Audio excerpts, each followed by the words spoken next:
अस्सलाम वालेकुम viewers, Mohammad Arsalan Akhtar team state advisory की तरफ से आपकी खिदमत में हाजिर हूँ। उम्मीद है आप लोग सब खैर खैरियत से होंगे। आज की स्पेसिफिक एपिसोड हम लोग किसी प्रोडक्ट पे नहीं बनाने जा रहे, किसी सोसाइटी पे नहीं बनाने जा रहे, कोई प्राइस प्लान नहीं है, कोई प्रोजेक्शंस नहीं है। Today we are going to discuss the market scenario. Overall एक मार्केट में मैस क्रिएट हुआ है। आप कह सकते हैं मैंने कुछ पॉइंट्स नोट डाउन किए हैं। करंट मार्केट सिचुएशन अगर हम देखें, I am not specifically talking about the real estate sector. आप किसी भी सेक्टर को पाकिस्तान को उठा के देख लीजिए, हर चीज़ ऑलमोस्ट फ्रीज्ड हो चुकी है। पॉलिटिकल सिनेरियो आप इसको कह सकते हैं, बल्कि मैं उसको पॉलिटिकल सिनेरियो के साथ साथ एज़ पर माई ओपिनियन आप इसको ये भी कह सकते हैं कि इंटरनेशनली जो क्राइसिस चल रहा है, जो तकरीबन तमाम मुल्कों में चल रहा है, मैं इसको वो समझता हूँ। और आप रियल एस्टेट का देखें, आज से 2 महीने पहले तक फुल स्विंग के साथ रियल एस्टेट चल रही थी। कोई भी बिज़नेस था पाकिस्तान में फुल स्विंग के साथ चल रहा था। फिर एकदम से सडनली मार्केट बिल्कुल ऐसे सीज हो गई। तो रियल एस्टेट की बात करें, रियल एस्टेट इज सीज्ड। आप किसी प्रोडक्ट की बात कर लें, आप बॉटलिंग की बात कर लें, ये जो सॉफ्ट ड्रिंक्स हैं, आप करियाने की ग्रॉसरी की किसी चीज़ की बात कर लें, आप गाड़ियों की चीज़ देख लें, तो एक बिल्कुल ऐसे अनइवन सिनेरियो क्रिएट हुआ है पाकिस्तान में, जिसकी वजह से ओवरऑल एक हर चीज़ फ्रीज हो चुकी है। तो इस फ्रीज्ड सिचुएशन में जो है क्या स्ट्रेटजी अडॉप्ट करनी चाहिए जिसकी बेस पे आप लोग आने वाले वक्त में एक बेहतर पोजीशन पे खड़े हों। जो भी सरमाया, जो भी फंड, जो भी ज़िंदगी की जमा पूंजी आपके पास है वो भी बच जाए और उसके साथ on the top of it आपको भी कुछ मिल जाए। तो बेसिकली ये एपिसोड बनाने का मकसद ये है। सेकंड, अगर हम रियल एस्टेट की बात करें तो जब कोविड स्टार्ट हुआ ऑल ओवर द वर्ल्ड, तो बड़े बड़े मुल्क अपने घुटनों पे आ गए। हमारे मुल्क की पॉलिसीज़ की वजह से real estate sector was the one sector कि जिसको गवर्नमेंट ऑफ पाकिस्तान ने सपोर्ट किया, लेवरेजेस भी दी। और जब ये इंडस्ट्री चली तो almost like 40 to 50 different small industries इसके साथ कनेक्टेड है। तो पूरे मुल्क का एक पहिया घूमना शुरू हो गया और हर बंदे ने कमाया। हम रियल्टर्स हमने कमाया, सोसाइटी के ऑनर्स उन लोगों ने कमाया, एंड यूजर्स उन लोगों ने कमाया, इन्वेस्टर्स उन लोगों ने कमाया। इन गुज़िश्ता कोविड के सालों में जितना रियल एस्टेट में पैसा घूमा है, शायद पिछले सालों में इतना पैसा नहीं घूमा।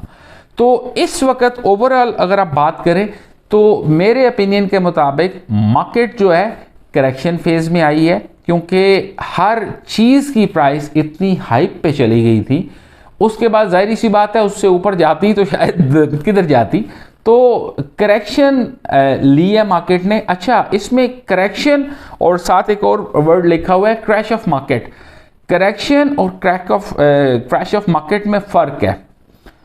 क्रैश ऑफ मार्केट ये होता है कि आपने एक चीज़ ली, फॉर एग्जांपल 70 लाख रुपए की ली, आज 30 लाख रुपए का भी कोई गाहक नहीं है, 35 लाख रुपए का भी कोई गाहक नहीं है।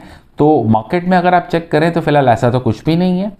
डिप आया है, उसको आप 50% का डिप नहीं कह सकते, 10, 15, 20% का डिप है।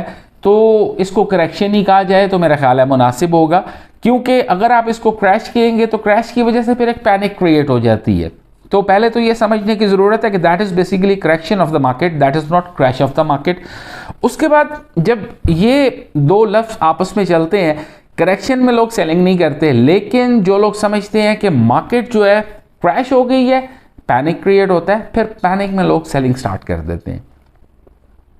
जब पैनिक में लोग सेलिंग स्टार्ट करते हैं तो एक चीज़ फॉर एग्जांपल 10 लाख रुपए की है, तो जब पैनिक सेलिंग होती है तो आप 8, 7, 6, 5 लाख जितने आपको पैसे मिल रहे होते हैं आप बेच देते हैं कि पता नहीं कल क्या हो जाएगा।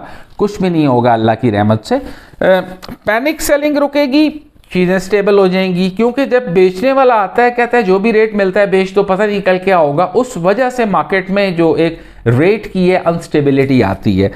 मैंने एक वो एग्जांपल कोट की है, अभी 1998 का अगर आप थोड़ा सा कंपैरिजन करके देखें, इन्फ्लेशन वाला ये उसमें सिनेरियो चला था, उस वक़्त भी लोगों ने डॉलर्स ख़रीदे थे। आज भी लोग डॉलर्स ख़रीद रहे हैं, अपने फॉरेन अकाउंट्स में डॉलर्स रख रहे हैं, बाय कर रहे हैं, डॉलर्स रख रहे हैं। यू नेवर नो, 1998 की तरह गवर्नमेंट एकदम अनाउंस कर दे कि जी जितने भी फॉरेन करेंसी अकाउंट्स हैं सब सीज हैं, आप डॉलर्स यूज़ नहीं कर सकते, जिसके जितने डॉलर पड़े हुए हैं उसके अगेंस्ट आपको पाक रुपीज़ दिए जाएंगे, तो फिर आपका डॉलर किधर गया?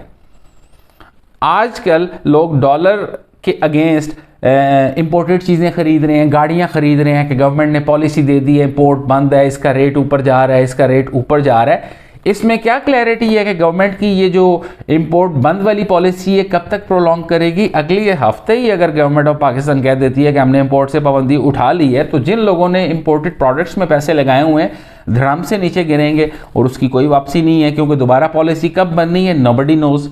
तो ना तो इस वक्त डॉलर में इन्वेस्टमेंट मुझे समझ में आती है, मेरा ज़ाती ओपिनियन है, ना इंपोर्टेड प्रोडक्ट्स में मुझे आप कह सकते हैं इन्वेस्टमेंट समझ में आती है।